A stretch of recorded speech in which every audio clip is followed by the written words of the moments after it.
Jesus. Would you bow with me for a moment of prayer? We're saved by Jesus through grace. What amazing love. Praise his holy name. Let us say amen. Communion is about, to me, doing just that. It's my moment to come to my Lord, and it's to remember him and to say, here I am, take me. I remember you. I will not give up anything that I will give up anything that hinders me from coming to you. So communion to me is a statement. It's that great moment of saying to my Lord, yes, I belong to you. Amen. Servers, if you'll take your position as the servers take their positions. If you'll find a server close to you, we do open communion here. It is for each of us to remember Jesus and to offer ourselves into remembrance of him. Father, we come together today.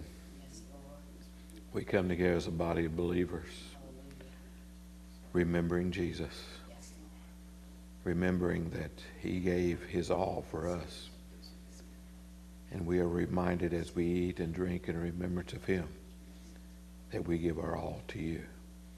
Bless us now as we eat and drink. In his name, amen.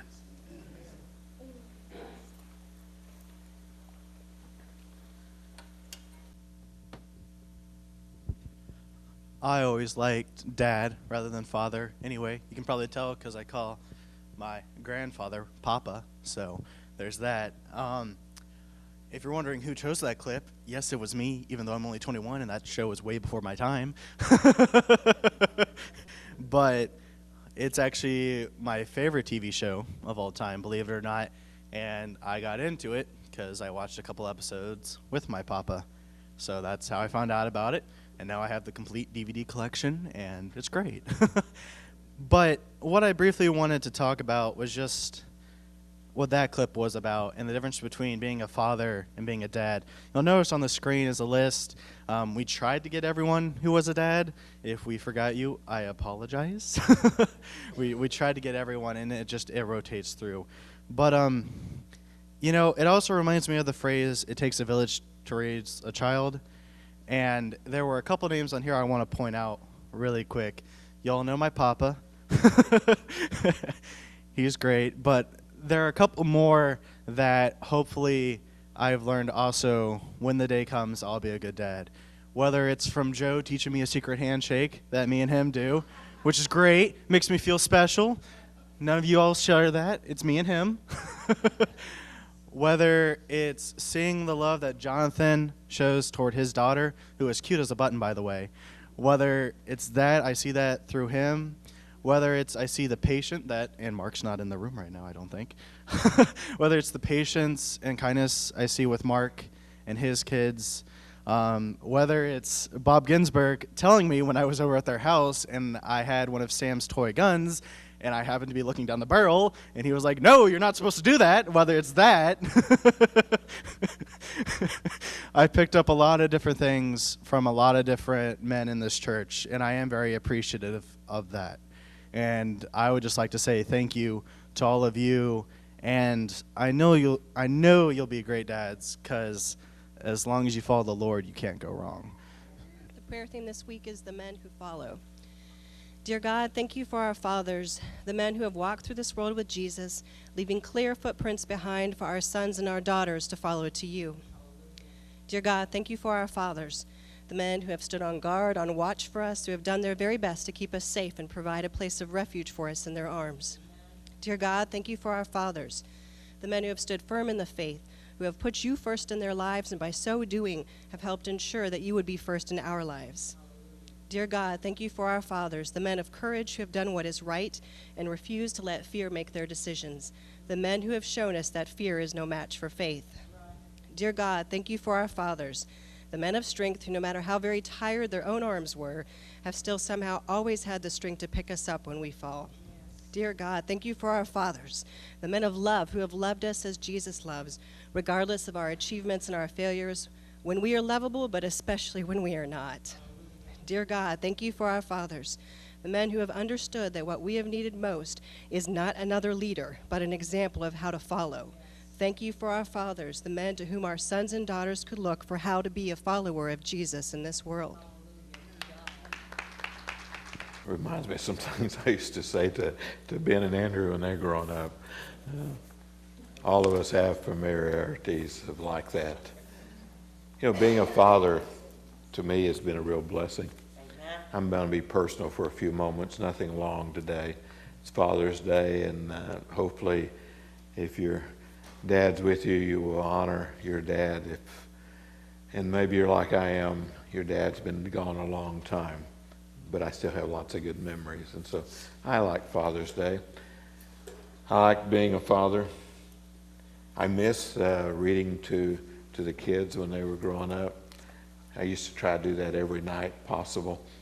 I remember one time where we were preaching, the elders had scheduled a meeting and it kept going on and on. I finally said, I'm not going to stay for the rest of this. I'm going to go home and read to my kids.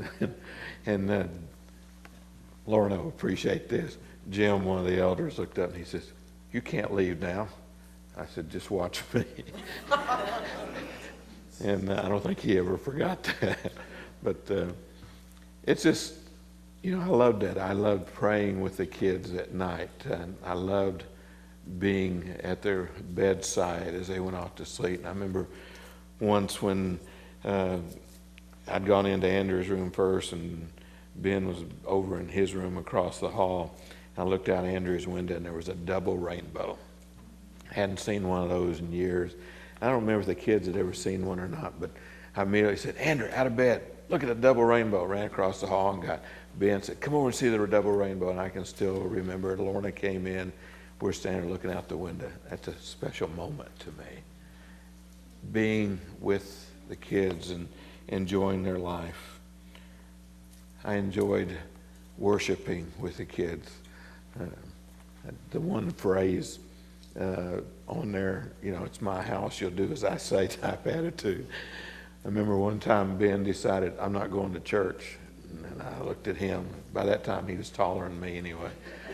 Looked at him and said, it's my house. You will go where I tell you. He reminds me of that once in a while. But I enjoyed it. I enjoyed being with the kids. One of the things that I taught both children, I said, you will love your mom, period. Amen. No discussion. That's the way it is in our house. That's right. And they have loved their mom. And to me, that's always been a great blessing. I loved going to the kids' activities. I remember the first camera I bought. Didn't even know how to use that stinking thing. But I found out how to use it. Some of the first pictures that I ever took, and the kids never saw them, I was supposed to be them in the shot, and it was something else, you know. So I learned to take pictures. I remember the first video camera, and those were the great big ones. Had to set them on the shoulder. And I remember having to find a place in the gym to take pictures of both of them playing basketball. It's kind of hard to be able to find that position and to do it, but I enjoyed that. Let me take you to a passage of Scripture. One passage of Scripture. You don't even have to open your Bibles. It's on the front page of the Messenger. It's from the book of 1 Corinthians that Paul wrote to the early church. 2 verses, the first verse, 13. Keep alert. As fathers, we have to stay alert to all that's going on. I'd never hesitate to ask our kids growing up, where you been, what you up to, who you communicating with, what are you watching, what are you listening to. Always being alert to what's happening. We live in a world that can be very dangerous. It's just something, I grew up on the wrong side of the river. Some would call it the wrong side of the tracks, but there really wasn't there was a railroad tracks about a mile from our house that would rattle the house as the trains went through. Interesting, on that summer's evening, no air conditioning, 4-room house, you opened the windows, always heard the trains going through. You always had to be alert because it was always not the most pleasant place to be. And as kids grew up, had to remind them, be careful. Be firm in your faith, fathers. Our faith is, we live by faith. We walk through life by faith. We trust our God. There are times as a father you cry out, God, I don't get it. What do I do now? How do I do it? How do I take the action that needs to be taken? And there's 1,000 voices around you telling you all sorts of things, but it's always coming back to your faith. Faith in God, who works all things out. A faith in God who's always there. Stay brave, stay strong, fathers.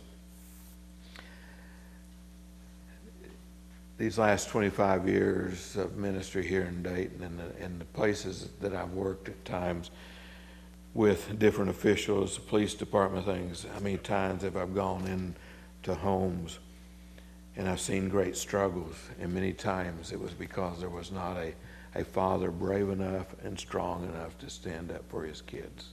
You got to do that. You got to be there. They need someone to look up to. They need someone to follow. And we have to keep our focus as fathers and be brave enough to take the stands that honor God and strong enough to follow those stands and not yield on those stands. And the next verse, just one point out of the next verse. Show love in everything you do. No matter what you're doing, show love. Don't you love the one part of the clip where this is going to hurt me more than it hurts you? And, you think about that for a moment, and all of you have your special memories of that. But, it's tough sometimes to show love in the midst of great struggles, but you do. Because God so loved us that Jesus came to this earth and took our sins on a cross. Amen. If God could love me that much, Thank you, Jesus. then I should love in the same way. That's right. And we love our kids that way. In everything, you try to show love. There are times I know that we get angry. There are times we get frustrated. There are times you got to wonder, I just can't believe this is going on. But yet, it's still time to show love. That's right. And never quit showing love. I'm going to give you a last slide. Father, into your hands I commit your great gift, my children. I've learned to increase that, and William being on the stage reminds me, for each of our kids, Ben and Andrea, that was my prayer before they were born.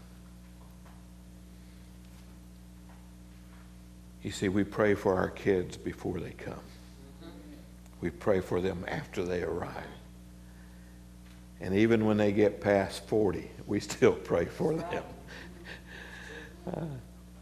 And then when those grandkids come along, before they're born, you pray for them.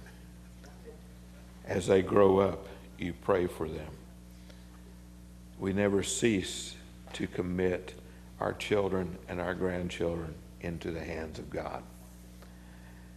You see, I still remember, whether it's Ben, whether it's Andrea, whether it's William, whether it's Hannah, or whether it's Josh, whether it's Drew, or with Angela, our last one, I still remember the moment I said, God, I commit this child into your hands. Amen.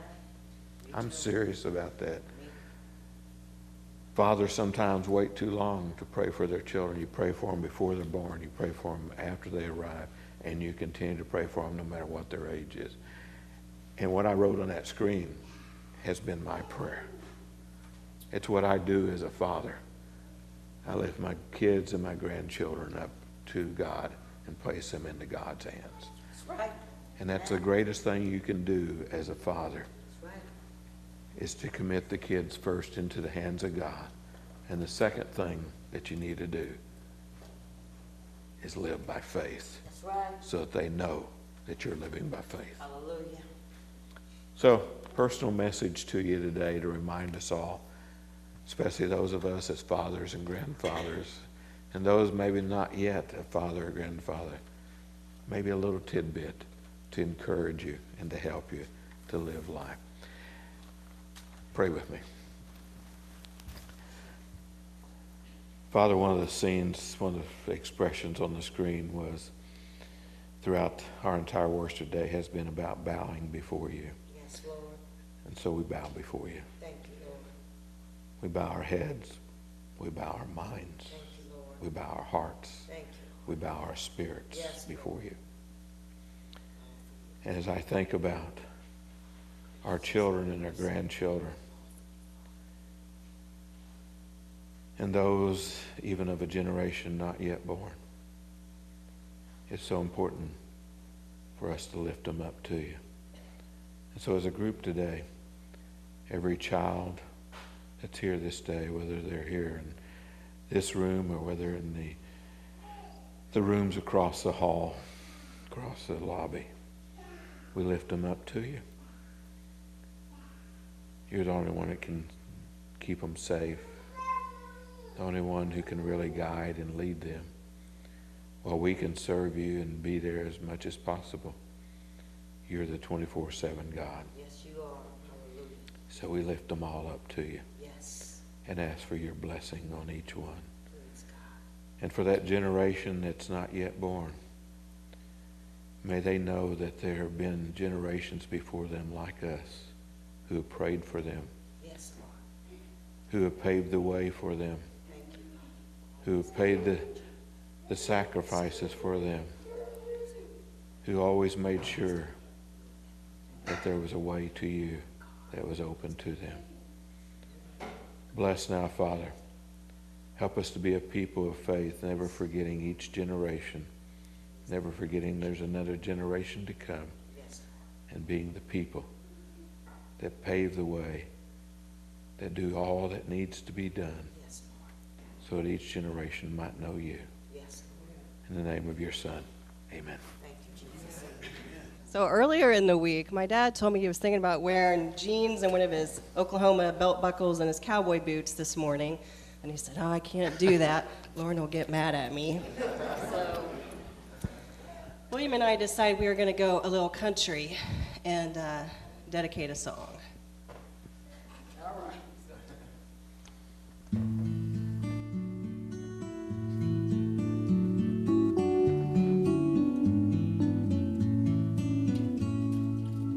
I woke up crying late at night when I was very young. I had dreamed my father had passed away and gone. My world revolved around him. I couldn't lie there anymore. So I made my way down the mirrored hall and tapped upon his door. And I said, "Daddy, I'm so afraid. How will I go on with you gone that way? Don't want to cry anymore. So may I stay with you?" He said, "That's my job. That's what I do. Everything I do is because of you, to keep you safe with me. That's my job, you see." Later we barely got along, this teenage boy and he. Most of the fights, it seems, were over different dreams we each held for me. He wanted knowledge and learning. I wanted to fly out west. Said I could make it out there if I just had the fare. I got half, will you loan me the rest? And I said, "Daddy, I'm so afraid there's no guarantee in the plans I made. And if I should fail, who will pay my way back home? And he said, that's my job. That's what I do. Everything I do is because of you, to keep you safe with me. That's my job, you see. Every person carves his spot and fills the hole with light. And I pray someday I might shine as bright as he. Woke up early one bright fall day to spread the tragic news. After all my travel, I settled down within a mile or two. I make my living with words and rhyme, and all this tragedy shall go into my head and out instead as bits of poetry. But I say, Daddy, I'm so afraid. How will I go on with you gone this way? How can I come up with a song to say I love you? That's my job. That's what I do. Everything I do is because of you, to keep you safe with me. That's my job, you see. Everything I do is because of you, to keep you safe with me.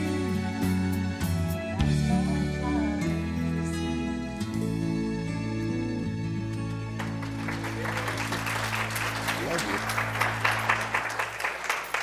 Thank you. Yeah.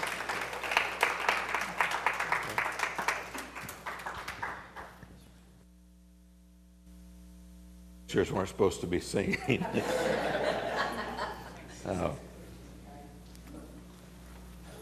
Family's important. And I also appreciate what William did earlier about talking. It takes all of us as a church working together to touch our kids. That's right. And that's one reason that the church has always been so important to me.